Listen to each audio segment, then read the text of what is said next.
Assalamualaikum warahmatullahi wabarakatuh. Kami dari kelompok 3 akan sedikit menjelaskan tentang bab integral tentu. Namun sebelum kita mulai menjelaskan, saya akan memperkenalkan anggota kelompok 3. Yang pertama, Ega Jemi Prayoga. Yang kedua, Siti Syafira Densiana Tantri. Yang ketiga, Muhammad Febriansyah Putra.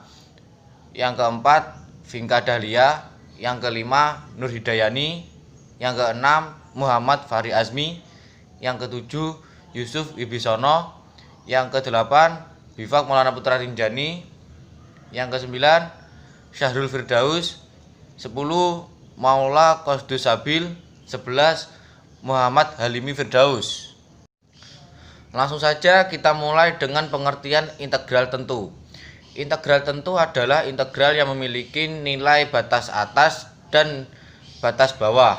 Untuk mencari nilai integral tertentu dari suatu fungsi, pertama kita substitusikan batas atas ke dalam fungsi hasil integral, kemudian dikurangi hasil substitusi batas bawah pada fungsi hasil integral. Secara sistematis dapat ditulis sebagai berikut. B integral A fx dx sama dengan fb min fa. Dengan keterangan fx fungsi yang nantinya akan kita integralkan, dx variabel integral, a batas bawah pada variabel integral, b batas atas pada variabel integral, fa nilai integral pada batas bawah, fb nilai integral pada batas atas. Selanjutnya adalah sifat-sifat pada integral tentu. Yang pertama, jika batas atas dan batas bawah dalam suatu integral tentu adalah sama, maka hasil integral tentu dari fungsi tersebut akan sama dengan 0 karena tidak ada daerah antara batas-batas tersebut. Yang kedua, jika batas atas dan batas bawah dalam integral tentu diubah posisinya, dalam artian batas atas menjadi batas bawah dan batas bawah menjadi batas atas untuk fungsi integral yang sama, maka akan diperoleh hasil-hasil yang sama namun berbeda tanda. Yang ketiga, jika fx adalah fungsi integral dan k merupakan tetapan atau konstanta sembarang. Yang keempat, misalkan diberikan dua buah fungsi yaitu fx dan gx, maka integral tentu dari penjumlahan atau pengurangan kedua fungsi tersebut dapat diselesaikan. Yang kelima, misalkan terdapat dua integral dengan nilai fungsi yang sama dan nilai pada batas-batas pada fungsi pertama sama dengan nilai pada batas bawah pada fungsi kedua. Yang keenam, apabila fungsi fx-nya bukan suatu fungsi melainkan konstanta. Berikut ini adalah rumus secara matematis. B integral A k dx sama dengan k dalam kurung b min a. Assalamualaikum warahmatullahi wabarakatuh. Hitunglah hasil dari integral tentu berikut ini. Integral min x pangkat 2 plus 6x min 8 dx. Jawab. Integral min pangkat 2 plus 6x min 8 dx sama dengan min sepertiga x pangkat 3 plus 6/2 x pangkat 2 min 8x batas atas 4 batas bawah 2 sama dengan min sepertiga x per 3 plus 3x pangkat 2 min 8x batas atas 4 batas bawah 2 sama dengan min sepertiga 4 pangkat 3 plus 6/2 4 pangkat 2 min 8 kali 4 tutup kurung min sepertiga 2 pangkat 3 plus 6 per 2 pangkat 2 min 8 kali 2 sama dengan min 56 per 3 plus 20 sama dengan 4 per 3.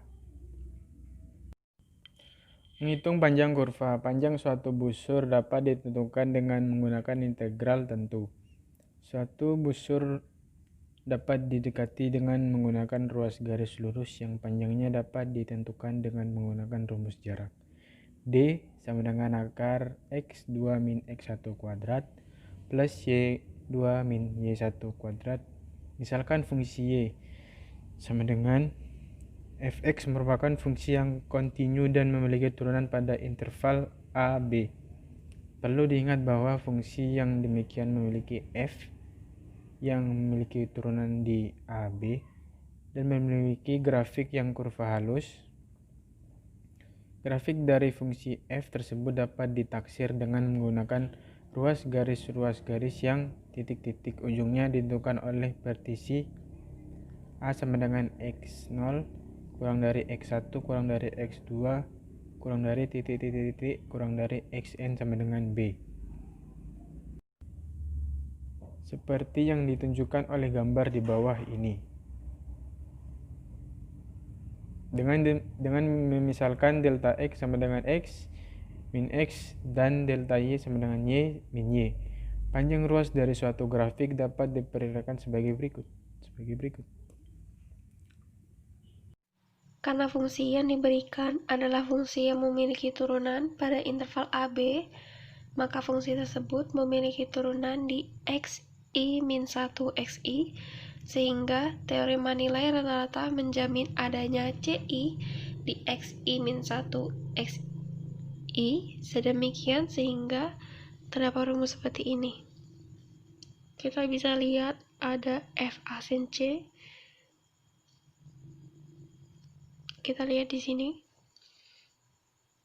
Teorema nilai rata-rata itu punya dua asumsi. Yang pertama, f kontinu pada AB, dan yang kedua, batas A dan B yang di tengahnya ada XY, terdapat C di antara XY tersebut. Sehingga terdapat rumus seperti ini. Misal, F memenuhi asumsi dari TNR ini. Kita tulis di sini rumusnya. Misal F anti turunan pada AB. Karena dia anti turunan, jadi kita pakai teorema dasar kalkulus, yakni menggunakan batasnya. Jadinya Fx min Fy per X min Y. Nah, karena F ini kapital dan anti turunan, maka F kontinu dan diferensial pada AB. Yang dimana F kontinu diferensial pada AB ini sama asumsinya dengan F kontinu pada AB di teorema nilai rata-rata. Jadi dia terbukti memenuhi asumsinya TNR. Dan dia juga memenuhi teorema nilai rata-ratanya turunan. Akhirnya FC ini punya turunan F aksen C. Itulah kenapa di sini ada F aksen C-nya, karena ada tulisan sehingga teorema nilai rata-rata menjamin adanya C. Berikutnya, karena F aksen kontinu pada interval AB, maka rumus ini juga kontinu pada AB. Jadi dia akhirnya punya integral. Punya integral yang artinya ini berubah menjadi ini berubah menjadi ini, dan ini berubah menjadi ini. Oke. Kita lanjut ke contoh soal. Tentukan panjang busur dari X1Y1 ke X2Y2 pada grafik fx sama dengan mx plus b seperti yang ditunjukkan oleh gambar berikut. Oke, kita langsung ke pembahasan soalnya. Karena M sama dengan f aksen X atau turunan dari fx-nya, maka f aksen X sama dengan y2 min y1 per x2 min x1. Maka hal ini menyebabkan ini rumus awalnya. Kita coba jabarkan. Jadi f aksen x kuadrat dijabarkan menjadi y2 min y1 per x2 min x1 kuadrat. Berikutnya kita jabarkan lagi. Dari 1 menjadi ini. x2 min x1 kuadrat. Lanjut lagi ke plus y2 min y1 kuadrat per x2 min x1 kuadrat x. Berikutnya yang dijabarkan adalah x-nya. Dari sini kita jabarkan menjadi ini menggunakan teorema dasar kalkulus, yaitu menggunakan batasnya x2 dan x1. Jadi x menjadi x2 min x1. Kalau sudah seperti ini, kita bisa coretnya ininya. Akhirnya dia punya nilai akar x2 min x1 kuadrat plus y2 min y1 kuadrat, yang merupakan rumus untuk menentukan jarak antara dua titik pada bidang. Assalamualaikum warahmatullahi wabarakatuh. Perkenalkan, nama saya Vinka Dahlia dari Prodi Teknik Informatika NIM 65. Di sini saya akan menjelaskan tentang menghitung luas dengan integral. Kegiatan pokok dalam menghitung luas daerah dengan integral tentu adalah: pertama, kita harus menentukan gambar daerahnya terlebih dahulu. Yang kedua, partisi daerahnya. Yang ketiga, apresiasi luas daerah partisi. Yang keempat, jumlah luas partisi. Yang kelima, ambil limitnya. Yang keenam, nyatakan dengan integral.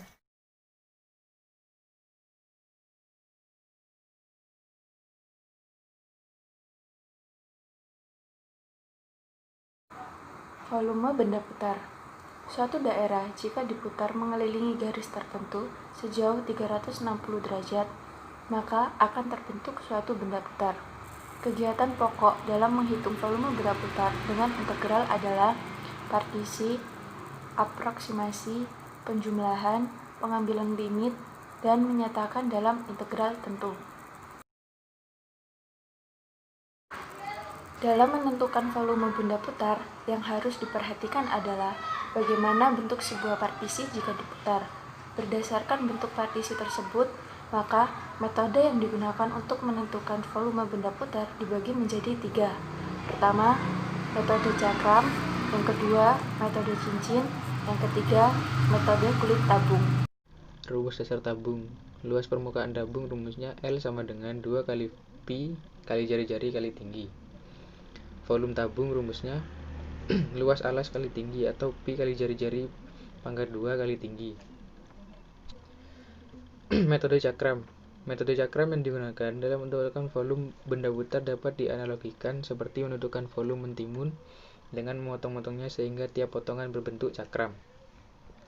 Bentuk cakram di samping dapat dianggap sebagai tabung dengan jari-jari R sama dengan F kali X, tinggi H sama dengan delta X, sehingga volumenya dapat diaproksimasi sebagai delta V sama dengan pi R kuadrat H atau delta V pi F kali X kuadrat delta X. Dengan cara jumlahkan, ambil limitnya dan nyatakan dalam integral diperoleh.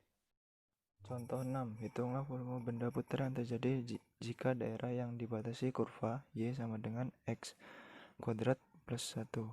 Sumbu X sama sumbu Y, garis X sama dengan 2. Diputar mengelilingi sumbu X sejauh 360 derajat. Jawab. Langkah penyelesaian. Gambarlah daerahnya. 2. Buat sebuah partisi. 3. Tentukan ukuran dan bentuk partisi. 4. nyatakan dalam bentuk integral. Digambar di samping. F sama dengan P. Ya inilah. Lihat contoh seperti digambar. Sekian, wassalamualaikum warahmatullahi wabarakatuh. Assalamualaikum warahmatullahi wabarakatuh. Di sini kita akan membahas contoh soal. Di mana contoh soalnya yaitu hitunglah volume benda putar yang terjadi jika daerah yang dibatasi kurva Y sama dengan X pangkat 2. Sumbu Y garis Y sama dengan 2 diputar mengelilingi sumbu sejauh 360 derajat. Berikut adalah langkah penyelesaiannya. Yang pertama, gambarlah daerahnya. Yang kedua, buatlah sebuah partisi. Yang ketiga, tentukan ukuran dan bentuk partisi. Yang keempat, aproksimasi volume partisi yang diputar, jumlahkan sambil ambil limitnya dan nyatakan dalam bentuk integral. Berikut rumus untuk menyelesaikan contoh soal tersebut. V sama dengan Pi integral yang memiliki batasan atas 2 yang memiliki batasan bawah 0 dikali X pangkat 2 dikali DY. V sama dengan integral yang memiliki batasan atas 2 yang memiliki batasan bawah 0 dikali Y dikali DY. V sama dengan Pi integral yang memiliki batasan atas 2 yang memiliki batasan bawah 0 dikali Y dikali DY. V sama dengan Pi setengah Y pangkat 2 integral yang memiliki batasan atas 2 memiliki batasan bawah 0. V sama dengan Pi setengah dikali 4 dikurang 0. V sama dengan 2Pi. Untuk selanjutnya yaitu metode cincin. Metode cincin yang digunakan dalam menentukan volume benda putar dapat dianalogikan seperti menentukan volume bawang bombay dengan memotong-motongnya yang potongannya berbentuk cincin. Assalamualaikum warahmatullahi wabarakatuh. Perkenalkan, nama saya Syarif Firdaus dari Prodi Teknik Informatika dengan NIM 19106511091. Di sini saya akan menjelaskan tentang metode cincin. Langsung aja.